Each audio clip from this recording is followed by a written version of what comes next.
यह कहानी एक गांव के एक छोटे लड़के की है जिसका नाम विक्रम था।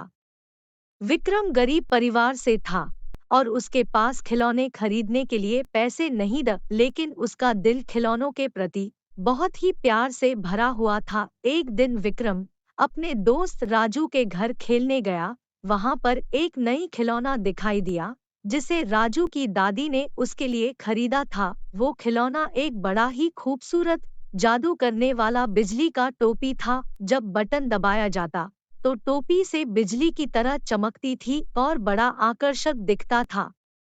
विक्रम को वो खिलौना बहुत पसंद आया और उसने राजू से कहा, राजू, यह खिलौना तो बहुत ही बड़ी है।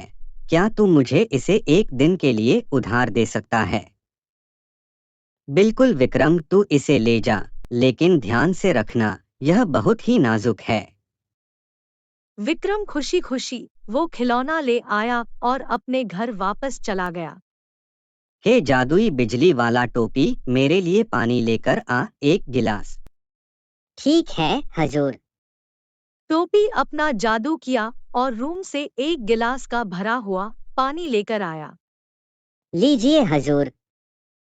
इसी तरह वह टोपी के साथ अपना काम कर कर खेल रहा था जिससे उसे बहुत मजा आ रहा था। यह करके टोपी भी बहुत खुश था।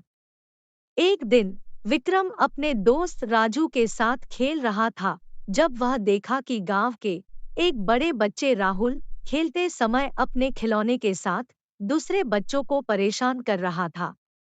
विक्रम और राजू ने देखा कि राहुल अपने बिजली के टोपी का इस्तेमाल करके दूसरे बच्चों को डराने की कोशिश कर रहा था। उन्होंने देखा कि राहुल बिना सोचे समझे ही बिजली के टोपी का इस्तेमाल कर रहा था और वो अन्य बच्चों को परेशान कर रहा था। विक्रम का दिल दुखा और उसने राजू से कहा, राजू, हमें कुछ करना चाहिए, क्योंकि राहुल बिना कुछ सोचे समझे उसे खिलौना को गलत तरीके से उपयोग कर रहा है और दूसरे बच्चे को परेशान कर रहा है। हाँ विक्रम, हमें कुछ करना चाहिए, लेकिन क्या?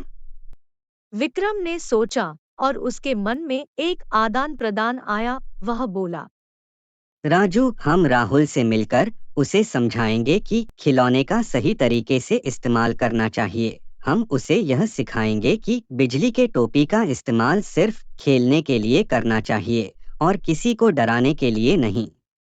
राजू ने एकमति से सिर झुकाया और वह दोनों राहुल के पास चले गए। वे उसके पास खड़े होकर विक्रम ने कहा, राहुल, हम देख रहे थे कि तू अपने बिजली के टोपी का इस्तेमाल गलत तरीके से कर रहा है।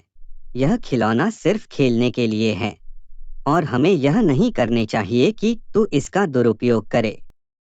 इससे यह करने से मजा आ रहा है या किसी के मजे लेने के लिए नहीं है, या किसी भी कठिन काम को आसान करने के लिए, और इसका सदैव उपयोग करने के लिए है, अच्छे कामों के लिए।